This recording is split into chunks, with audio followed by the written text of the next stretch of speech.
মানে আগে এরকম কোড দেওয়া হতো, এখন হলো গিয়া সুডো কোড দেওয়া হয়। তো দুইটাই সেম, কোডটাও আছে সুডো কোডটাও রাখতে, আমি দুইটাই একসাথে পাশাপাশি রাখতে পারি। আমি আউটপুট গুলো এখানে দেওয়া আছে। তো তোমরা এই যে হেডার দেখতে পাচ্ছ, ওই যে pthread_h, হ্যাঁ, এটা তো তোমার তোমার থ্রেড ম্যানেজমেন্ট এবং ক্রিয়েশনের জন্য এই হেডারটা ইউজ করা হয়। এবং যেটা দেখতেছো ইউনিনাই এসটিডি, ঠিক আছে, যে এখানে এটাও তোমার POSIX এর মানে কি বলবো যে ওএস এর এপিআই ফাংশন গুলো ইউজ করার জন্য এটা ইউজ করা হয়, ঠিক আছে। আচ্ছা, তাহলে আসি প্রথম যেটাতে। এরকম তিনটা প্রোগ্রাম এখানে পাশাপাশি আছে, একটু বলি, শোনো। প্রথমে কি করা হয় যে আমরা এখানে থ্রেড মেইনলি ক্রিয়েট করব, থ্রেড ক্রিয়েট করে ওই থ্রেডটাকে এক্সিকিউট করাবো।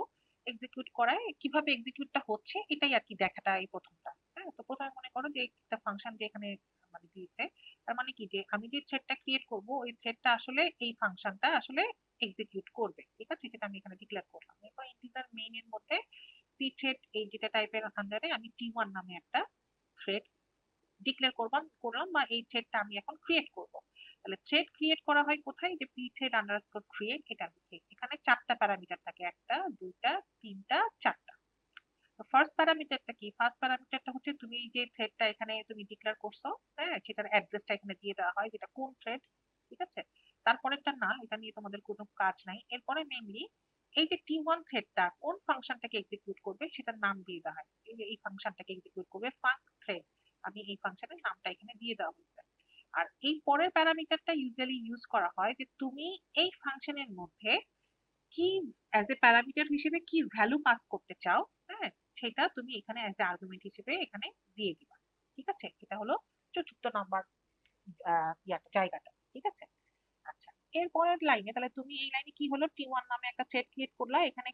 এটার মানে কি, এখানে নাল দেওয়া মানে কি যে আমি টি1 থ্রেড যা এক্সিকিউট করব ওইখান থেকে কোনো কিছু আসলে কি করব না, মানে ওইখানে কোনো কিছু আমি পাস করব না, এজন্য আমি এখানে কি দিয়ে দিছি, নাল দিয়ে দিছি, ঠিক আছে।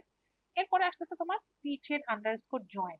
এখন pthread_join, তারপরে এখানে কি লেখা, টি1 লেখা। তাহলে pthread_join মানে কি যে তোমার যে মেইন থ্রেড মানে মেইন ফাংশন, এই জয়েনের কাজ হচ্ছে কি, সে ওয়েট করবে কার জন্য, টি1 থ্রেডের এক্সিকিউশনের জন্য, ঠিক আছে। তাহলে pthread_join মানে কি যে এই যে টি1 থ্রেডটা তুমি ক্রিয়েট করছো, তাহলে এই ফাংশনটা যতক্ষণ পর্যন্ত এক্সিকিউট করবে ততক্ষণ পর্যন্ত তোমার এই মেইন ফাংশনটা কি করবে, ওয়েট করবে। এবং এরপরে যে এই এই জায়গাটা দেখতেছো নাল, এই জায়গায় কি হয় যে তোমার এই ফাংশনটা এক্সিকিউশনের পর, থ্রেডটা এটা এক্সিকিউশনের পর এই থ্রেড যদি কোনো কিছু রিটার্ন করে, কোথায় রিটার্ন করবে, এই যে এই জায়গায় সে রিটার্ন করে, হ্যাঁ। তাহলে এখানে যেহেতু নাল, তার মানে কি যে এই থ্রেড এক্সিকিউশনের পর এখান থেকে কোনো কিছু রিটার্ন হবে না, এই জন্য নাল, ঠিক আছে। এখন তোমরা বলো আমাকে যে যদি এই লাইনটা না থাকতো তাইলে কি হতো?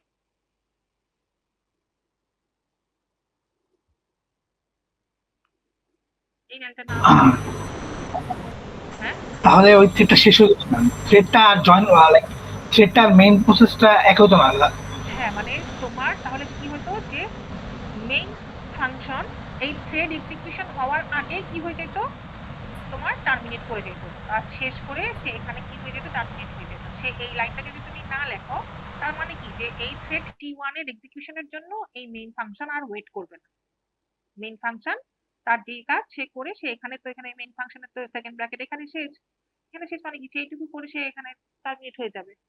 তার মানে আমি চাই যে কি যে মেইন ফাংশন কি, এই থ্রেডটা, এই যে টি1 থ্রেড যে আমি কি ক্রিয়েট করছি ওর আন্ডারে, এই থ্রেডের এক্সিকিউশন হওয়া পর্যন্ত, কমপ্লিট হওয়া পর্যন্ত ওয়েট করব।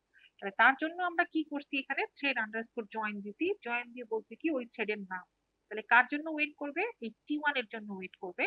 এবং তারপরে যে এখানে স্পেসটা দেওয়া আছে, যে এখানে যে প্যারামিটারটা দেওয়া আছে, এই প্যারামিটার নাল দেওয়া আছে, কিন্তু এখানে যদি কোনো কিছু দেওয়া থাকে, তার মানে কি যে এই থ্রেডটা কি ভ্যালু রিটার্ন করবে সেটা সে এই জায়গায় দিবে, ঠিক আছে। তাহলে এই লাইনের কাজ কি বুঝাইতেছে, যে আমরা কেন থ্রেড জয়েন দিই। আমরা থ্রেড জয়েন দিই যেন মেইন ফাংশন কি করে, তোমার ওই থ্রেডটার এক্সিকিউশনের জন্য ওই লাইনে ওয়েট করে। তাহলে এখানে সিমুলেশনটা আসলে কি হবে, তোমার সিমুলেশনটা আসলে হবে যে তোমার কতটুকু পর্যন্ত এখন এক্সিকিউট করলো, এই লাইন এক্সিকিউট করছে, এই লাইন এক্সিকিউট করছে, এই লাইনটা এখনো এক্সিকিউট করে নাই। তাহলে এই pthread_join মানে কি, আমি টি1 এর এক্সিকিউশনের জন্য ওয়েট করতেছি। তাহলে এইটুকু এক্সিকিউট করার পর কোথায় চলে যাবে বলো, এই ফাংশনে চলে যাবে, এখানে এক্সিকিউট করবে। বুঝতে পেরেছি? Yes ma'am. তাহলে এখানে এসে প্রথম লাইনে কি দেখবে সে, প্রিন্টএফ এন্টার থ্রেড, তাহলে এই যে এন্টার থ্রেড প্রিন্ট করলো, এরপরে সিম্পল একটা ফর লুপ দেওয়া আছে, i ইকুয়াল টু 0 থেকে শুরু করে লেস দ্যান 3, তাহলে 0 1 2 কি প্রিন্ট করবে, যে থ্রেড 0 থ্রেড 1 থ্রেড 2 এই কথাটা প্রিন্ট করবে, থ্রেড 0 থ্রেড 1 থ্রেড 2 সেরকম করে নিউ লাইন দিয়ে দিয়ে নতুন লাইনে একটা করে প্রিন্ট করবে। ঠিক আছে, এর পরের লাইনে কি আছে, প্রিন্টে ডান উইথ দ্য থ্রেড, তাহলে এটাও প্রিন্ট করলো ডান উইথ দ্য থ্রেড। এরপরে এইটুকু যখন এক্সিকিউশন কমপ্লিট হয়ে গেল, তাহলে এখান থেকে আমি কোথায় রিটার্ন যাব, এইখানে রিটার্ন যাব। ঠিক আছে, এখানে রিটার্ন দিয়ে দেখলাম পিথের আন্ডারস্কোর জয়েন T1, তাহলে দেখলাম যে ও কোনো ভ্যালু রিটার্ন করছে কিনা, কোনো রিটার্ন করেনি, তারপরে মেইন ফাংশন শেষ করে ফেলছি। তাহলে আমি কতক্ষণ পর্যন্ত জয়েন করে রাখছি, জয়েন দেওয়া মানে কি আসলে ওয়েট করা, কার জন্য, ওই যে থ্রেডের নাম আমি এখানে দিব সেই থ্রেডের জন্য ওয়েট করা। ঠিক আছে, আর কিছু না। পরবর্তীতে দেখো, পরবর্তীতে এখানে কি বলছে, তাহলে এখানে দেখো সেম এভাবে এখানে একটা ফাংশন দিছে। ঠিক আছে, তাহলে এই যে তুমি যেই ফাংশনটা তুমি রান করতে চাও, ঠিক আছে, তাহলে সেই ফাংশনটা এখানে আগে ডিক্লেয়ার করে দিতে, তাহলে এই ফাংশনের মধ্যে আসলে কি করছে, একটা পয়েন্টার ডিক্লেয়ার করছে। হ্যাঁ, সেই পয়েন্টারটা আসলে কি টাইপের ভ্যালু রিটার্ন করবে, এই যে ইন্টিজার টাইপের ভ্যালু রিটার্ন করবে। ঠিক আছে, এই একটা আর্গুমেন্ট হিসেবে একটা সে একটা পয়েন্টার নিতে, যে পয়েন্টারটা সে কি করবে, ইন্টিজার টাইপ ভ্যালু রিটার্ন করবে। এরপরে দেখো এখানে কি হচ্ছে, পরের লাইনে, পরের লাইনে সে কি করছে, এখানে এই যে ইন্টিজার আর একটা পয়েন্টার যে সে ডিক্লেয়ার করছে। ঠিক আছে, হ্যাঁ, এই পয়েন্টারের কাজ কি, এই পয়েন্টারের কাজ হচ্ছে এই যে তোমার store the return value of the আসলে থ্রেড, মানে এই থ্রেড থেকে যে ভ্যালুটা রিটার্ন হবে সেই রিটার্ন ভ্যালুটা আসলে কোথায় স্টোর করবে, সেই স্টোর ভ্যালুটা রিটার্ন হবে, সেটার জন্য আমি একটা এই যে পয়েন্টার নিয়ে নিলাম। ঠিক আছে, যে এইটা পয়েন্টার টি ইন্টু আইটি এটা আমি নিলাম। ঠিক আছে, আমি কি করবো, এই থ্রেড যে ভ্যালুটা রিটার্ন করবে সেটাকে আমি এই জায়গায় আমি স্টোর করবো। ঠিক আছে, তাহলে এরপরে মেইন প্রোগ্রাম স্টার্ট হয়েছে, তুমি এই যে নিলা একটা T1 নামে একটা থ্রেড ক্রিয়েট করতে চাও, তুমি বললা, এরপরে তুমি n এর ভ্যালু 5 ডিক্লেয়ার করলা। ঠিক আছে, এরপরে তুমি প্রথম লাইনটা গেলা কি, ফিচার আন্ডারস্কোর ক্রিয়েট, কোন থ্রেড ক্রিয়েট করছো তুমি, T1 এর অ্যাড্রেসটা দিয়ে দিলা, কোন লোকেশনে আছে এটা নাল, কোন থ্রেড এক্সিকিউট করতে চাও, ফাঙ্ক আন্ডারস্কোর, এই থ্রেডটা T1 থ্রেড কোন জায়গাটা এক্সিকিউট করবে, এই ফাঙ্ক আন্ডারস্কোর থ্রেড এই ফাংশনকে এক্সিকিউট করবে। তাহলে এই ফাংশনের মধ্যে আমি কি পাস করাতে চাই, n এর যে ভ্যালুটা আছে, মানে n এর অ্যাড্রেসে যা আছে সেটাকে আমি এই ফাংশনের মধ্যে অ্যাজ এ প্যারামিটার পাস করতে চাই। তাহলে n এর অ্যাড্রেসে কি আছে, n এর অ্যাড্রেসে আছে 5, তাহলে আমি এই ফাংশনের ভিতরে 5 কে আমি কি করব, পাস করব। তাহলে এই পরের লাইনেই কিন্তু জয়েন, তাহলে যখনই দেখবো জয়েন, তার মানে কি যে এটা এক্সিকিউট করবে না, সরাসরি এই ফাংশনকে আগে এক্সিকিউট করবে। তার মানে কি জয়েন দিয়ে T1 লেখা মানে কি, যে T1 এর এক্সিকিউট হওয়ার আগ পর্যন্ত সে এই লাইনটা আমি কি করতে থাকবো, ওয়েট করতে থাকবো এই লাইনে এসে। তাহলে আমি চলে গেলাম সরাসরি এখানে, তাহলে এখানে কি আমি দিলাম, যে দেখলাম এই ফাংশন, এই ফাংশনের ভিতরে যে এই যে প্যারামিটারটা আছে, এই আর্গুমেন্টটা যে আছে, এই আর্গুমেন্টে আসলে আমি কি পাইছি, 5 পাইছি। ঠিক আছে, এটা n এর অ্যাড্রেস কে আমি যখন দিতে, n এর কি আছে তোমার 5 আছে, তাহলে অ্যাজ এ প্যারামিটার হিসেবে 5 আমি এই পয়েন্টারের ভিতরে, পয়েন্টার বি এর অ্যাড্রেসে আমি পাইছি। তাহলে ওর অ্যাড্রেসে সে ও কি করছে, এই এটার ভিতরে যে 5 ছিল, 5 ইন্টু সে কি করছে, 5 করছে, তার মানে 5 ইন্টু 5 মানে কত, এখন এটার ভ্যালু হয়ে গেছে কত তোমার, 25। এবং এখানে কি করছে, সিম্পল একটা রিটার্ন ফাংশন ইউজ করছে, কিসের জন্য, তোমার রিটার্ন করার জন্য, তোমার মেইন প্রোগ্রামকে কিসের ভ্যালুটা, এই যে এই ভ্যালুটা রিটার্ন করার জন্য। ঠিক আছে, এখন রিটার্ন করার জন্য কিন্তু আরেকটা থ্রেডে আরেকটা জিনিস এক্সিকিউট মানে ইউজ করা হয়, সেটা হলো এক্সিট, সেটা আমরা পরেরটাতে দেখবো, কিন্তু এখানে সিম্পল কি করছে, রিটার্ন ইউজ করছে, এটাও ইউজ করা যায়।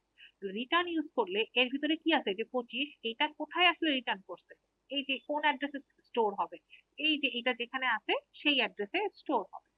তাহলে দেখো এই এই লাইনে আসলে কি বলতে আছে, পিটেড আন্ডারস্কোর জয়েন T1, তাহলে T1 এর জন্য আমি ওয়েট করব, এবং এই রিটার্ন ভ্যালুটাকে কোথায় ক্যাচ করব, এইটার অ্যাড্রেসে আমি ক্যাচ করব, যে address of T underscore IT. ঠিক আছে, তাহলে এই 25 এর অ্যাড্রেসটা যেখানে যেখানে আছে, এখানে আমি কি করব, টি আন্ডারস্কোর আইটির অ্যাড্রেসে আমি এই 25টাকে আমি কি করব, এখানে স্টোর করব। ঠিক আছে, এরপরের লাইনে কি বলছে, প্রিন্টএফ থ্রেড রিটার্ন কি টি আন্ডারস্কোর আরইটি, তার মানে টি আন্ডারস্কোর আরইটির এখানে যা আছে সেই ভ্যালুটাকে আমি প্রিন্ট করব। ঠিক আছে, তাহলে থ্রেড রিটার্ন কত রিটার্ন করছে, এই যে 25, শুধুমাত্র এই লাইন থেকে প্রিন্ট করছে, প্রিন্ট করে এই যে মেইন ফাংশন কি হয়ে গেছে তোমার, কাজ শেষ করতে। ঠিক আছে, এটা বুঝে গেছে, এগুলো যখন ল্যাবে করবো আরো ক্লিয়ার হবে। আপাতত এইটুকু বুঝে গেছে নাকি? জি ম্যাম, বুঝে গেছি। এখানে কি করা হয়েছে, তোমার কিভাবে রিটার্ন করে সেটা দেখানো হয়েছে, কিন্তু সেটা তোমার এই যে দেখো এখানে কি দিয়ে দেখানো হয়েছে, এই যে এক্সিট দিয়ে দেখানো হয়েছে। ওখানে তো আগেরটাতে কি ছিল তোমার, আগেরটাতে ছিল রিটার্ন। এই রিটার্ন কোথায় রিটার্ন করতো, এইটার অ্যাড্রেসে। ঠিক আছে, তাহলে এক্সিটও কিন্তু তাই করবে, এক্সিটও কিন্তু এইটার অ্যাড্রেসেই রিটার্ন করবে। হ্যাঁ, তো রিটার্ন করলে এই রিটার্ন অ্যাড্রেসটা কোথায় রিটার্ন করবে এটা আগেই বলে দিতে হবে, এই যে ভয়েড দিয়ে এটা বলে দিতে। ঠিক আছে, আচ্ছা। তাহলে এখানেও সেই ফাংশনটা ডিক্লেয়ার করছে, এখানে কোন জায়গায় রিটার্ন করবে সেটা বলে দিছে, নাম ইকুয়াল টু 5 বলে দিছে। ঠিক আছে, তাহলে আমি থ্রেড T1 নামে একটা থ্রেড ডিক্লেয়ার করলাম, এরপরে সেটাকে আমি কি করলাম, এই লাইনে এসে পেড করলাম, পেড করে আমি থ্রেডের অ্যাড্রেসটা দিয়ে দিলাম, কোন ফাংশন আমি এক্সিকিউট করব বললাম, আর মানে নামের অ্যাড্রেসে কি আছে সেটাকে আমি এইটার ভিতরে পাস করা দিলাম, এই যে প্যারামিটার। এখানে কি আছে, 5 আছে, 5 কে পাস করা দিলাম। তাহলে এরপরের লাইনেই যেহেতু তোমার কি জয়েন, তার মানে এই লাইনকে এক্সিকিউট করার আগে সে আগে এই থ্রেডকে এক্সিকিউট করে আসবে। তাহলে এই থ্রেড এক্সিকিউট করার জন্য এখানে ঢুকলো, তাহলে এই এন এর অ্যাড্রেসে সে কি নিয়ে ঢুকলো, সে 5 নিয়ে ঢুকলো, এই যে আমি এটাকে পাস করাইছি, 5 নিয়ে ঢুকলো, বললো প্রিন্টএফ এন্টার ইন থ্রেড, তাহলে এটা প্রিন্ট করলো এন্টার ইন থ্রেড। এরপরে বলবো কি, if N mod 2 equal to 0 হয়, তার মানে এন এর মধ্যে কি ছিল, 5 মড 2 ইকুয়াল টু 0 হয়, তাহলে এখানে ঢুকবো। তাহলে 5 মড 2 ইকুয়াল টু কি 0? হ্যাঁ, মড করা মানে কি, যে ভাগশেষ কত, ভাগশেষ কি 0 হয়, 1 ভাগ, তাই না? তার মানে এখানে আমি ঢুকতে পারবো না, আমি কোথায় যাব, এলসে যাব। এলসে গিয়ে দেখো এখানে কি হয়েছে, প্রিথেড আন্ডারস্কোর এক্সিট, তাহলে এন কে পরপর 3 বার গুণন করছে, তার মানে 5 ইন্টু 5 ইন্টু 5। ঠিক আছে, তাহলে প্রিথেড আন্ডারস্কোর এক্সিটের কাজ কি, তার মানে এটার ভ্যালু কত হয়েছে, 125 হয়েছে। প্রিথেড আন্ডারস্কোর এক্সিটের কাজ কি, যখনই সে এক্সিট পাবে কোনো একটা থ্রেড, এক্সিট পাওয়ার সঙ্গে সঙ্গে কি করবে, সে টার্মিনেট করবে। এরপরে যাই লাইন থাকুক না কেন, 10টা লাইনই থাকুক, একটা লাইনই থাকুক, আর 5টা লাইনই থাকুক, আর 1000 লাইনই থাকুক, এরপরের লাইনগুলোকে সে আর এক্সিকিউট করবে না। কি করবে, ওই লাইনটাই হবে তার জন্য শেষ লাইন, এখানে সে এক্সিকিউট করবে, এবং তার যে ভ্যালু এটাকে সে রিটার্ন করবে, এই যে এটা রাখতে এক্স্যাক্টলি রিটার্নের মতোই না, এক্স্যাক্টলি রিটার্নের মতো। তাহলে রিটার্নের মানে এখানে তোমার এক্সিটের মানেটা কি, যে তোমার এটাকে তোমাকে মানে চেক করার জন্য দেওয়া হয়, যেমন ধরো এটার পরে এখানে দেওয়া আছে প্রিন্টএফ কি, তোমার অপারেশন কমপ্লিটেড। এখন অনেকে কি করে, যে এখানে আউটপুটে লিখবে যে অপারেশন কমপ্লিটেড।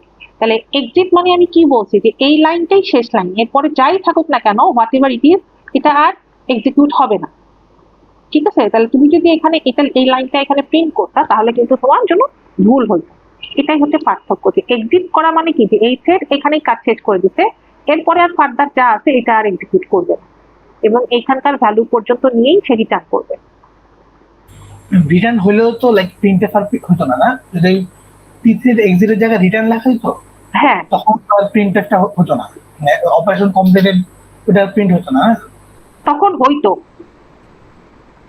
ঠিক আছে, এখানে যদি আমি শুধু রিটার্ন লিখতাম, ঠিক আছে, রিটার্ন যদি লিখতাম, তাহলে রিটার্ন যে এখানে যেরকম করে লিখছে, হ্যাঁ, রিটার্ন স্টার ভি, ধরো আমি এগুলোকে আলাদা একটা লাইনে কি করাইছি, যোগ করেছি। ঠিক আছে, আলাদা করে গুণন করাইছি, গুণন করায় রিটার্ন করছি তোমার ওই ইয়াটা।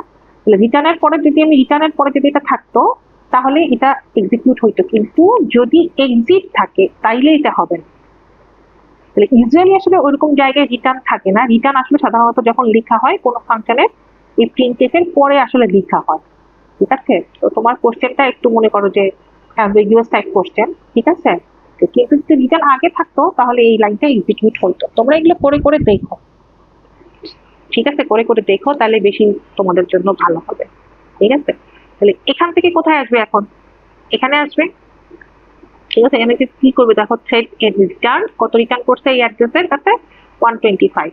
তাহলে এটি শুধুমাত্র এইটুকু করবে। তাহলে এক্সিট পাওয়ার সঙ্গে সঙ্গে মানে কি, যে এরপরে আর যাই থাকুক মোট কথা সেটা এক্সিকিউট করবে না। ঠিক আছে, তোদের এই ক্লাসটা কয়টা পর্যন্ত?